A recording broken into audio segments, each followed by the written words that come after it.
How's it going, vinyl community? It's Mitch, back again with another video. This is 2 in 2 weeks. It's getting fucking crazy around here. Um, I know that for a while there I was being pretty slow with my updates, so I've tried to get a little bit more regular and put some time aside to be more active when it comes to recording videos. And if you watched my last video, I kind of talked a lot about slowing down when it came to purchases, and also just not wanting to add to the slew of recent finds videos. Actually, me and Brian over at Shamrock and Records have talked about that a lot. I love watching other people's recent finds videos, but when I do them, I feel like I have nothing good to say about the new records. Sometimes I haven't listened to them yet. So I feel kind of like I don't have a whole lot to add. And like I said, there's just a whole assload of those going around. So it's kind of convenient that I've been slowing down because I don't have enough records, at least new records, to make a recent finds video again. So after talking with primarily Mr. Billy Hurst, how's it going, Billy? I decided to really kind of try again to jump back on the bandwagon of the kind of discovering Dad's record collection videos. I've done really one so far, and I've been on the vinyl community for I think 8 months or so. So I've been really slacking when it comes to that. That one's about Aldo Nova. If you want to go back and check that out, you can. But what I didn't really like about doing that video is there's a lot of homework involved, especially if it's an artist you're not familiar with or a couple records you haven't listened to. It really takes a lot of time to digest them, come up with some coherent thoughts about them, and really be able to present information about them in a way that doesn't make you sound like an idiot. I mean, I don't want to sit here and hold up a record and spout out information that's not correct, etc., etc. So, Billy kind of gave me the idea of maybe showing some highlights or stuff that really stuck out to me going through Dad's collection or has a lot of sentimental value to me as well. And I thought that was a great idea. So, I've just pulled a small pile of records today to kind of show off some of the highlights of Dad's collection. I just recently finished cataloging it in Discogs. Actually, just last night I finished, so pretty pumped about that. Took me way too long. Put it off for a really long time. So it's nice to kind of have everything done, and now I only have to do incoming records. So without further ado, we'll just get started on this little pile. Well, first up, I've got Alice in Chains. Of course, this is Jar of Flies and Sap. This is original U.S. pressing. Really nice condition. There's the gatefold. I was really pumped when I saw this because my dad switched to primarily CD when CDs came out. So around 82, 83, he really stopped collecting records at the rate that he was. And so this being, an early 90s pressing, was really pumped that he, for some reason, decided to pick this up. I mean, obviously this has a little bit of value. It's kind of sought after, but I just really like Alice in Chains. In fact, Jar of Flies is probably my favorite quote-unquote record by them. I know it's an EP, but I just really like having this around. It sounds really awesome. And again, like I said, when I first went through Dad's stuff, even before he passed away, I was really pumped that this one was in there. Next up is Black Sabbath's Heaven and Hell. I pulled this one out not only because it's a great album, but because this was kind of my first clue as to some of the stuff that Dad has signed. So I grew up, really my bedroom was right off of my dad's music room. And there's still to this day, even though I've tried to help clean it up, there's autographed headshots, press releases, backstage passes, pick guards, drum heads, all kinds of autograph stuff all over the place.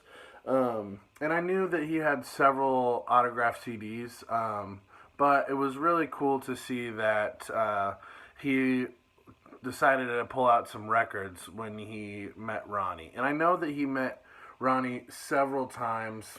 I think most of the stuff that he had signed was in 1994.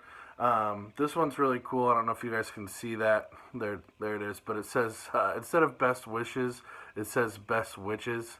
So obviously, Ronnie has a sense of humor. I love having a signed copy of this, even though there's a little bit of ring wear here at the top. Doesn't really bother me. The vinyl's really nice, and this is an at least VG plus condition as far as cover goes. Still, there's just a little faint rubbing here on the front. So, if somebody sold this to me as EX, I wouldn't be pissed off. I guess is what I'm trying to say.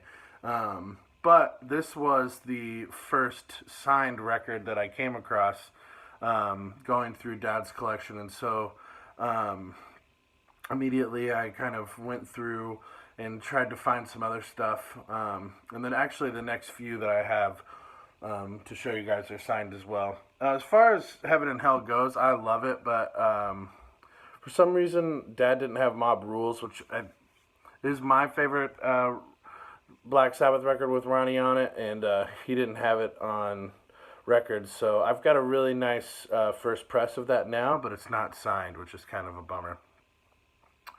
Next up is this cool little Cheap Trick 7-inch. This is Baby Talk, B-sided with Brontosaurus. This is actually on Sub Pop, so this is, doesn't say, I want to say it's early 90s. Let's see if it says on the record here. Yeah, 96 and 97 are the copyright dates. Dad met Cheap Trick several times. I've got quite a few signed pieces of memorabilia from Cheap Trick, but not very many signed pieces of music from Cheap Trick. So this has everybody signed on there. So I thought that was pretty cool, especially because it's on Sub Pop and it's later, and I don't know how rare this is or not. I don't remember because this is one of the first things I cataloged, but it's fun to have around.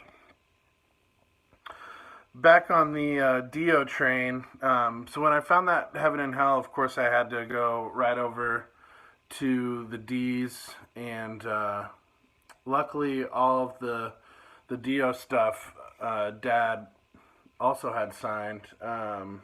So this isn't the original lineup. In fact, I can't remember everyone who's signed this record besides I believe Ronnie and Vinny, but this is the the 94 lineup. And he has a lot of stuff signed by them, so I don't know if he took a shit ton of stuff the one time they met him or if he met them several times. Wouldn't be surprised if it was several times. I know he's got several pictures with Ronnie. So yeah, this is obviously Last in Line. This is probably my favorite Dio record. Last in Line is an amazing song. I love We Rock. I love Evil Eyes.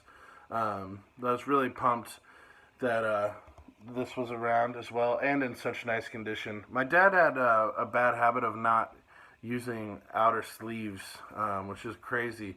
So a lot of the stuff that he had, even though it's still really nice vinyl, had that kind of the same thing with Heaven and Hell, where it's got the top side rubbing, kind of the start of ring wear.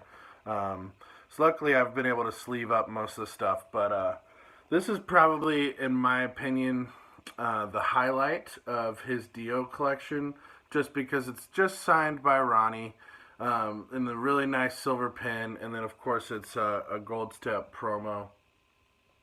And of course, this being 1987, it's a little less common. I mean, obviously, it's not super hard to find. I'm not saying it's a rare record by any means, but I definitely didn't press as many of these as they did Holy Diver on vinyl. The next thing I kind of decided to pull is this. This is a 12-inch single for Welcome to the Jungle, and then it has, real quick, Whole Lot of Rosie, It's So Easy, and Knocking on Heaven's Door live on it. I kept this one in the sleeve. Sorry for the glare. The reason I did that is because it's in one of those. The outer sleeve isn't really an outer sleeve; it's a big poster. So it's got the Made in England sticker. So this is an English import. Dad was a really big fan of importing singles. I've got a shit ton of CD singles that are imports, and quite a few English and German imported 12 inches. I've shown the entirety of the Guns N' Roses collection to Billy before and a couple of my other friends. He's got some really, really cool GNR stuff. Interviews on picture disc, a couple of boots. I've got Use Your Illusion 1 and 2. Really, the only thing that I feel like is missing is a original of Appetite for Destruction. And the reason that it's missing is because Dad had a huge habit of selling that one. He actually, I know he had a original press with the original cover, the band cover, that he traded somebody when I was a kid. And I know he also had a habit of buying a record each time they came out with, so many times platinum sticker on them. And I remember very vividly him trading a few copies of Appetite at record stores with me tagging along. So unfortunately, he decided not to keep one. So that's something I'm on the lookout for. Next up is Iron Maiden, Number of the Beast. This is probably my favorite Iron Maiden album. And what's really cool is this is an original U.S. pressing, and it's a Jacksonville press. And as far as stuff on, Harvest, EMI, and some other record labels go, Jacksonville seems to be the most in-demand pressing plant. At least I know with like the Warner Brothers stuff, from being a Prince collector, people tend to pay more for Jacksonville pressings over Winchester pressings. This sounds really good. It's really clean. The only other Iron Maiden album that he has is Live After Death, but I honestly I'll probably be okay with those two for a while. No need to rush out and grab a whole bunch of other Iron Maiden stuff yet. Next up is a little tiny 7-inch. This one is Jane's Addiction Among Freaks. And it's from the Cotton Club in Atlanta in February of '89. It just has Pigs and Zen and 1%. When I was cataloging stuff on Discogs, this was kind of pricey.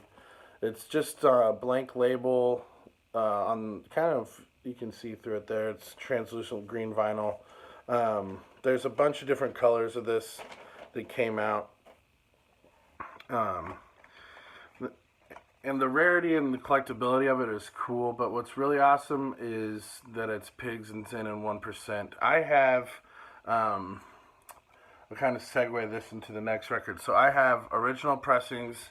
This one's obviously Nothing Shocking, and in my last video I showed, I just picked up a UK pressing of Ritual de la Habitual. So I have original 90s pressings of these two Jane's Addiction albums, but their live debut that was released on Triple X is my favorite, and I haven't come across a copy of that yet. So it's nice to at least have those two songs somewhere on vinyl, even if it's a bootleg 7-inch. So yeah, this is a really clean copy of Nothing Shocking. I think I have the Sterling Spoon. I think it's Sterling. Yeah, Sterling Spoon box set, and those are really flat. Sound like just multiple dubs of you know, a digital master being copied multiple times, and then they decided to slap it on vinyl for an anniversary press. So this definitely, the original stuff sounds way better. And so I was so disappointed in the sound of the box that I went and pulled this and played it right after the holidays. And this looks like I might have played it for maybe the second or third time. It was really clean. I love this whole album. If I had to pick some favorites on here, I would probably go with Standing in the Shower Thinking, Ted Just Admit It, and Summertime Rolls. But I mean, I love Mountain Song. I love Idiots Rule, excuse me. I love Jane Says, of course. In fact, the entire B-side of this record is super solid, in my opinion. Next up, I pulled this one just to piss off Billy. No, just kidding, Billy. But I was going through some stuff a couple weeks ago, and I showed this one to Billy on picture and on a picture message, and he was really excited about it. I didn't know that this was such a big deal, but I guess it's a UK import. Limited to, I'm guessing, 10,000 pressings. This one's number 7513. So this is Train of Consequences. I don't know if you guys can see how good that etching comes through. So it's etched on this side, and the other side has Train of Consequences, and then live versions of Holy Wars, The Punishment Due, Peace Sells, But Who's Buying, and Anarchy in the UK. And then, of course, those last three tracks there are previously unavailable. Of course, Train of Consequences is on Euthanasia. I'm really kind of bummed. This is the only Megadeth Dad had on vinyl. I know he's a big Megadeth fan, so it's kind of surprising that this is all he has. So I will be eventually on the lookout for some original pressings, specifically of Peace Sells.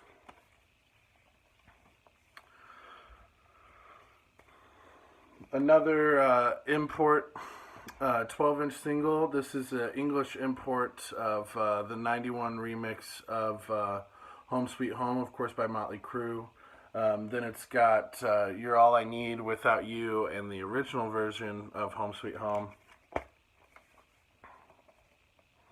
This is, sorry about the glare, guys. This is a gatefold,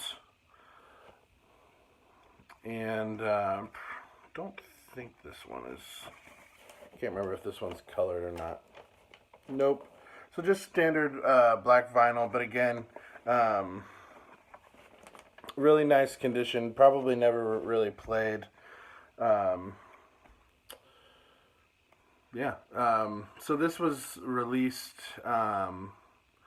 as kind of a bonus or kind of supplement to Decade of Decadence, and I actually just finished listening to Decade of Decadence. I've got the Japanese CD press from Dad's collection. It's one of my favorite things to listen to as a kid, actually. So as far as Motley Crue stuff goes, Dad has really nice Motley collection on both vinyl and CD. In fact, for most of his life, this would have been considered his favorite band. I'm missing Dr. Feelgood, which is a huge hole. We're super surprising he didn't have it. So I'm kind of on the lookout for an original Dr. Feelgood to quote-unquote complete the Motley collection. But I also really want Decade of Decadence on vinyl, which I think was just pressed in Europe. So I'll probably have to pay somebody on Discogs and get it, you know, expensively imported and shipped over here. But it'll be worth it. It's one of my favorite comps. Also, Motley Crue. We've got a UK import, Dr. Feelgood picture disc here. So, of course, is die cut. It's Dr. Feelgood with backed with Sticky Sweet. I've never seen that one out in the wild. I have seen this one. This is a UK import as well with Smoking in the Boys Room and Use It or Lose It. The vinyl is in really good condition, but I've looked at these online, and I don't know if the glare is pretty bad. I know on that bag. Sorry, guys, but I don't know how well you can tell, but this is super heavily yellowed. For some reason, whatever wax they used on this particular pressing, I don't know if it was a little yellow tinged in the first place, but I've seen some online that are a lot lighter than this and some online that are a lot darker, and I have a feeling it's just kind of oxidation with age. But still nice to have. Next, I pulled out this 12-inch single of Even Flow by Pearl Jam. It says limited edition white vinyl 3-track 12-inch.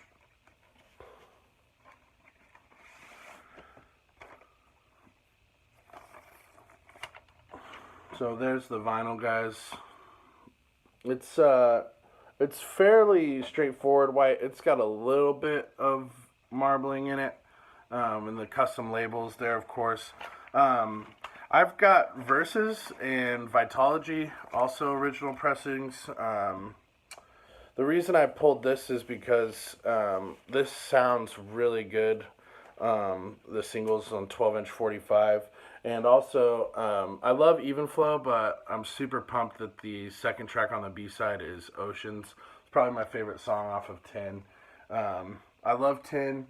I'm bummed that I don't have it on vinyl.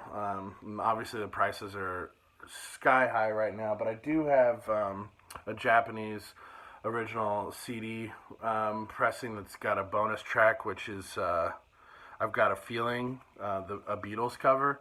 So it's cool to have that, but I will be seeking out an original 10 on vinyl. Next up, as you guys know, not only am I a huge Prince fan, but my dad was a huge Prince fan. This is a 7-inch single for Purple Rain on translucent purple vinyl. It's really a pretty vinyl. Purple's my favorite color. So it's Purple Rain, and then the backside is God. The reason that this is a highlight for me is not only because it's a cool little Prince piece to have, but because this is the best sounding copy of the song Purple Rain that I have. It sounds better than even the 45 RPM 12-inch maxi single. So this is a really awesome pressing. Getting down to the last couple here. Billy has also seen this. But this is a really cool. Dad and I are both huge Queen fans, and this is probably, as far as value goes, the crown jewel of Dad's Queen collection. So this is Made in Heaven. This is the last Queen album with Freddie on it. It was released after Freddie died. There's the gatefold for you guys. What's really cool is this is an English import. It's on white vinyl. It's got all the inserts, poster, custom inner sleeve on this really cool cream colored white vinyl with the custom center labels there. But what's awesome about it is not only is it an import on white vinyl, but it's a promotional copy. So it's kind of, especially, being in the U.S., it's kind of, got a lot of things going for it. And this album came out in 95, so they didn't make too many of these bad boys on vinyl. And last but certainly not least is Joe Satriani, Surfing with the Alien. This is the original U.S. press on Relativity Records, I believe. Yeah. So, I like Joe Satriani. This is probably my favorite record by him. I don't play it a whole awful lot, but the reason I just pulled it was more for sentimental value. Dad and I went to countless concerts together, and almost all of the concerts that I was fortunate enough to attend with Dad were guitar-driven music. So either blues, rock and roll, whatever.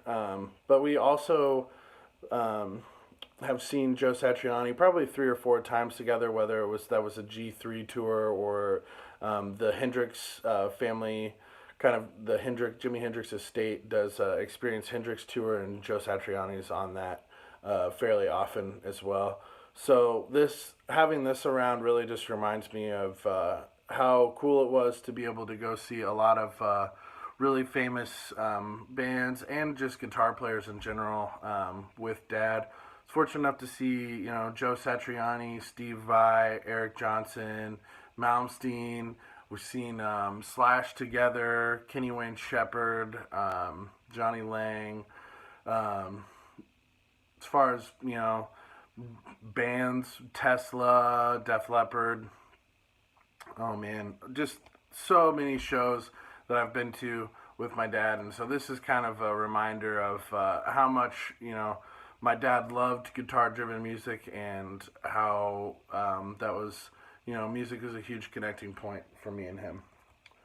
So anyway, guys, 26 minutes long. I know it's kind of appreciate you hanging in there with me. I hope you enjoyed seeing some of the highlights of the collection that was passed on to me by Dad. I know I enjoyed sharing them. So if you guys have any comments or questions about some of the stuff in his collection, I'd love to hear them. And lastly here, just a quick thank you. As of last weekend, just a couple days ago, I reached 100 subscribers. I would never have thought that 100 people would be interested enough in watching my videos to have them show up on their subscription page. So I just thank each and every one of you that have clicked that subscribe button. I really appreciate everybody taking the time to like my videos, watch them. I really appreciate comments as well. And I also just wanted to thank some of the people that have been most supportive of getting me here to 100 subscribers. I know some of my earliest shout-outs were Jeff Party and James Griffiths, the Vinyl Professor. I really appreciate you guys. I still have a lot of interaction with both of you. Of course, Billy Hurst. He and I have become really good friends, and Billy's always been really supportive of not only my channel, but helping me come up with ideas for videos and talking to me at night when we're both being night owls. So I appreciate your friendship and your support, Billy. I also, David Michael, Shamrock and Records, just people that have been with me since the beginning, Andy's Vinyl Den. I look forward to continuing my friendship with you guys and hopefully making some more friends in the VC as well. So anyway, thank you everyone so much for the 100 subscribers. I hope you enjoyed this video, and we'll talk to you soon.